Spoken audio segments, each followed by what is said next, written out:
Hi everybody and welcome to Pablo FC. Let's just quickly run through what happened in the weekend for the Premier League. Basically, we all watch the Premier League games and all of that. There were some, losses and all of some wins. I mean, Man United obviously had problems and they were exposed by Manchester City's Pep Guardiola's tactics. Frank's direct approach feels like it's radical for a top end football, top end table. Madueke emphasizes Arsenal's depth on difficult debut for Ange Postecoglou. Brentford's long throw-ins show Maresca's value of PL's new direction. Slot, knack for the right substitutions, papers over the cracks. There's a hard-fought Bournemouth win that suggests that Iraola's side are the new Nottingham Forest. Also, Kevin's introduction is exactly what Fulham needed for their attack. Grealish shows why Emery must, integrate new attackers faster. Woltemade had an impressive debut that gives Newcastle the shot in the arm that they needed. There was also a scrappy point for Palace, which might be Sunderland's best result of the season so far. And then obviously we're going to start with the big one. Manchester United's problems, old and new, are exposed by Guardiola's tactics. So Phil Foden was exceptional in central midfield. Erling Haaland, in top form, and then Gianluigi Donnarumma is confident in goal, providing a platform for a straightforward win for Manchester City over Manchester United in the Manchester Derby. That game ended 3-0 to Manchester City with two goals from Haaland and one goal from Phil Foden to finish off Manchester United. But this was a very much, tactical victory defined by Pep Guardiola, exposing the problems with Ruben Amorim's system, both old and new. And in the first half, Manchester City took advantage of familiar issues with Amorim's two-man midfield by using Foden and Tijani Reinders either side of it. So basically kind of, played with the two sides of pressing those midfielders and all of that. Man United also are supposed to combat this numerical advantage with the centre back stepping up to meet with the number eights. And although Lenny Euro did well to get tight to Foden throughout the first half, the one time he failed to do so, inexplicably hesitating, then dropping, the Man City midfielder was able to progress the ball before finishing the move himself. I've seen Manchester United fans online basically frustrated and talking about how the system is a problem and all of that, but that gave the host a 1-0 lead at the break, which also when Guardiola had the chance to instruct his players to hit direct passes in behind Amorim's high line as well. Well, that was also the plan from the start, which you could actually tell from the way Reinders and Haaland and Foden consistently made runs in behind. But the passes never came, and in the second half, that changed, leading Man City to going clean through 4 times and scoring 3 of those 4. Amorim's midfield has been an issue for a long time. His high defensive line is also new. The last thing he needed was another tactical frailty to add to the list. But that's done. Manchester City won 3-0. And then Thomas Frank as well, comfortable 3-0 win over West Ham. On the Frank's direct approach feels radical, but for a top end of the table.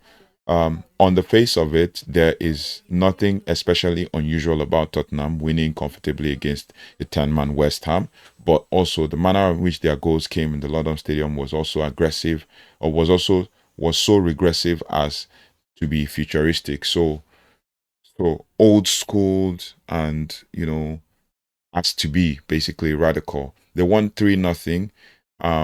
Early on, a long ball fired from the back to front gave space for the debutant winger Javi Simons to shoot, and from the resulting corner, Spurs actually scored a goal that was ruled out for a foul. But Spurs also used a corner to break the deadlock in the second half. This time, the set piece was won following an attack in which Frank's men hoofed the ball, hopefully upfield, and basically trusted that they would collect the second ball. Lucas Bergval's second goal to make it 2-0 was from another long chip forward. So long ball specialist, and this time directly onto Bergval's head to score. Both goals were from a different era, basically, and that's no bad thing as the Premier League bounces back towards more direct balls, or at the very least begins to leave the long age of Guardiola's style of play, playing from the back and stuff. Um, Frank finds himself at the forefront of something new. With regards to Big Six teams, supposedly, you know, feeling like they're not supposed to play like that, the variations of Spurs play have already earned them 9 points from 4 games and 2 clean sheets as well. And then obviously for Nottingham Forest and Arsenal. Arsenal were at home to Forest and they won 3-0. Madueke actually emphasizes that Arsenal have depth, that, and it also showed that Ange Postecoglou had a difficult debut.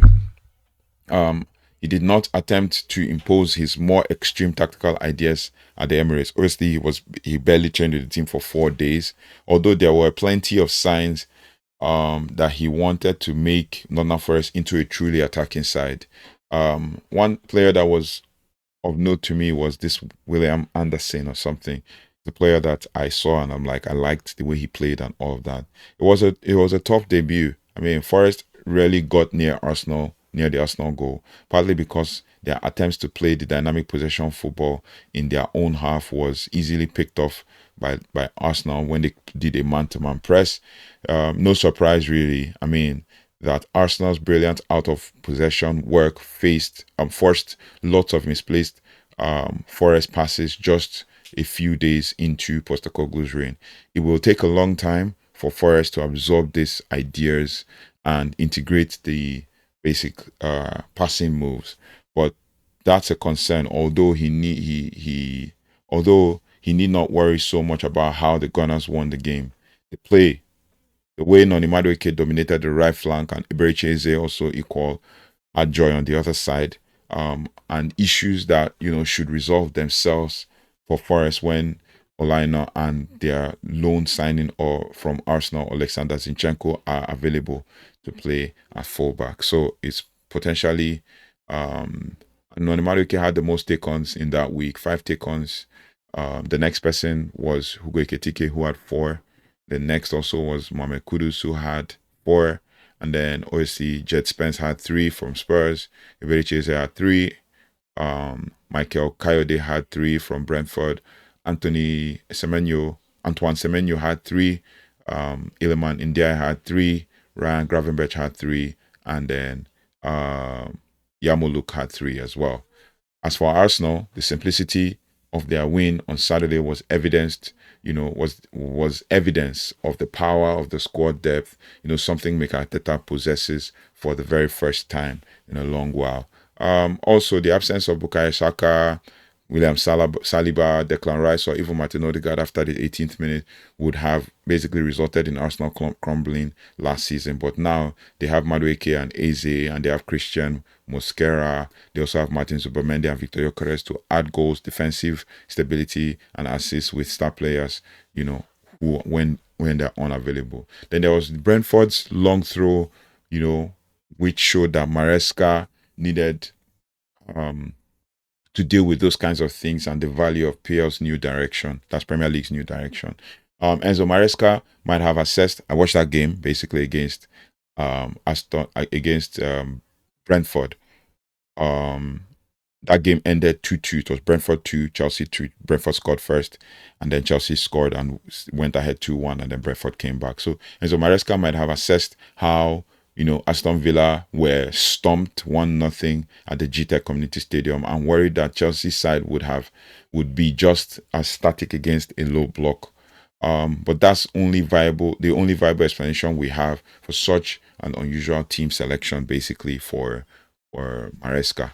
Now, Maresca played Jorge Hato and Wesley Fofana in full-back positions and gave the full debut for Facundo Bernanote in attack, perhaps in the hope that the youthful and spring for and energetic and vibrant team um would not also be slowed down.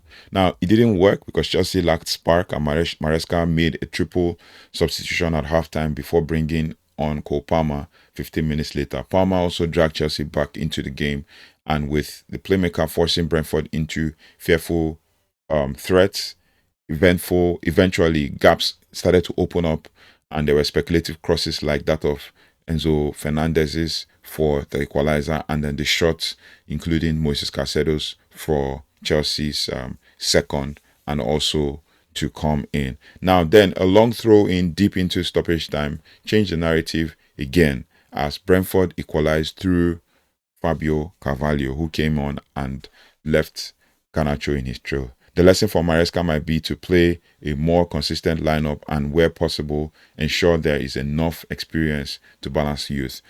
But maybe a more important lesson is to think about embracing direct tactics that are coming back into fashion. For all Chelsea's tinkering, for all the delicate attempts to make space around the box, Brentford were just as effective and chucking the ball into the mixer. So, what do you guys think about that game? I watched that game and I was kind of excited that Chelsea were behind, and then eventually they clawed themselves back, and Brentford got the winner, and we're so excited. And then also the next one is for Slot, and a Slot for making the right substitutions actually and a Slot's knack for making the right substitutions actually papers over the cracks. And it's true because they'll play 0-0 all through, and then or they're drawing, and then eventually at the last minute they get to score. And this happened on Sunday. Liverpool have won all 4 of their Premier League games this season. They're still unbeaten. They have all 4 have required a goal in the final 10 minutes, with 3 of those goals coming in the 89th minute or later. So they won won Burnley 1-0 away. That isn't basically sustainable. We've seen this before, even under Ole Gunnar Solskjaer for Manchester United. And the Slot will know Liverpool must actually find fluency sooner rather than later. And this was yet another game in which the Florian Wirtz midfield struggled to move the ball. Obviously, the stats can show that Florian Wirtz actually had a very horrible game. They've struggled to move the ball quickly enough to stretch apart a low block, with Burnley's 5-4-1, proving immovable right up until a needless handball led to Liverpool being awarded a penalty deep into stoppage time. If not, that game would have been a 0-0 draw.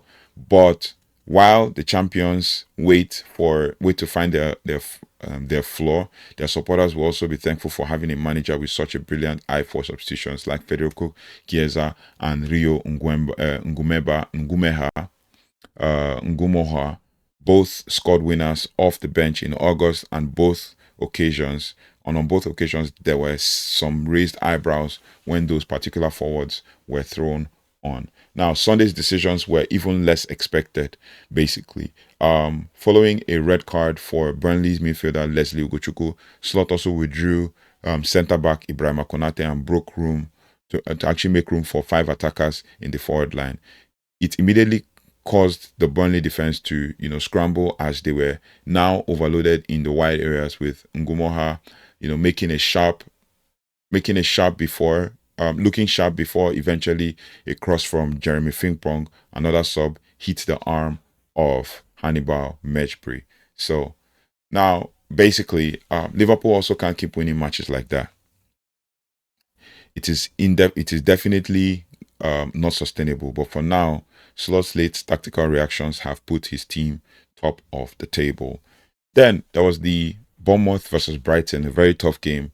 One game that, if you watch, you would see that it was a game of chess for Andoni Iraola and Brighton and then the Brighton team as well. It was a hard-fought Bournemouth win, and it actually suggests that Iraola's side are the New Forest from last season, right? This could also be one of the biggest results of Bournemouth's season, and one of the biggest since their return to the Premier League. A 2-1 victory over Brighton. It looked as tough, and basically at best that now there will only be one room for one of these two clubs in European places, basically, for next season. So to come out of a scrappy, fractious game with 3 points might turn out to be a season-defining win by May. Now, it's only the sort of results that will fill players with and supporters with a new kind of confidence. Now, Bournemouth's 9 points, um, Bournemouth's 9 points from their opening four games is their best ever start to the top flight Premier League campaign. Only Liverpool have 12 and have won four more points than Andoni Iraola this season. But we are all looking for the new Forest. But for a dark horse who can challenge the traditional big clubs this year, and it might just be Bournemouth, but we never know. The only doubts we had, the only doubts about Iraiola's side is the number of defenders that lost over that they lost over the summer. But centre back signing, Bafode Diakite has also had a good start with 18-year-old Velko Milosevic. Uh, Basically, both didn't put their foot wrong, especially with that game on Saturday. So Bournemouth won, hard fought, that hard fought win um, for 2-1 against Brighton. Also, if we're talking about other hard fought wins, it was another hard fought win for Fulham to beat Leeds by 1-0. The introduction of Kevin is exactly the lift that Fulham actually needed in attack. Nobody needed a new forward like Fulham, with who actually would hardly have proved their point anymore clearly in a 1-0 win against Leeds. I mean, Fulham failed to attempt a single shot in the first half at Craven Cottage, doing so for just the third time in their Premier League history. Now, their first shot of the game didn't arrive until the 58th minute, and they only had 5 shots in total, which is their fewest on record since the 2003-2004 season in a Premier League home game they won. Now, 3 of those shots came after Kevin's introduction in the 75th minute, when Fulham's possession share increased from 51% to 72%, where they dominated the game. So you can see that the XG at halftime also went up as well. Now, Kevin provided instant boost, hurtling straight at defenders and making things very difficult for the defenders. He gave everyone a lift and inevitably led to the winning goal. It was Kevin that, moved inside the box and shooting that forced the corner from which Leeds, Gabriel Goodmanson scored a nightmare own goal, right? So basically, it was a hard loss for Leeds, but a good win for Fulham, a hard fought one. And then obviously for Everton played a 0-0 draw with Aston Villa. I watched that game as well. Everton were by far the better team at the Hill Dickinson Stadium, recording an expected goals of 2.12, but just not managing to apply the finishing touch. I mean, Grealish showed why Emery must actually integrate new attackers faster.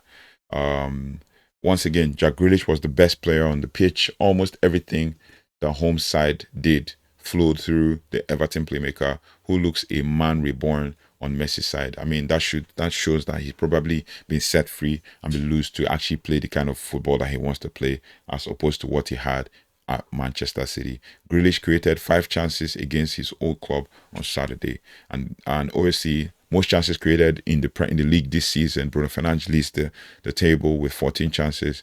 Then we have Anton Starch with 11, Jack Grealish with 10, James Ward-Prowse with 10, Kenan Dewsbury-Hall with 10, Mohamed Kudus 9, Brian Bumo 9, Noni Madueke 8, Kieran Trippier 8, and then Florian Wirtz 8. Now, it's also an important lesson for Emery, who unlike David Moyes with Jack Grealish, has been slow to integrate new signings. 8 of Villa's 11 starters at Everton played under Dean Smith, who hasn't even been Villa manager since November 2021. Also, there's also the fact that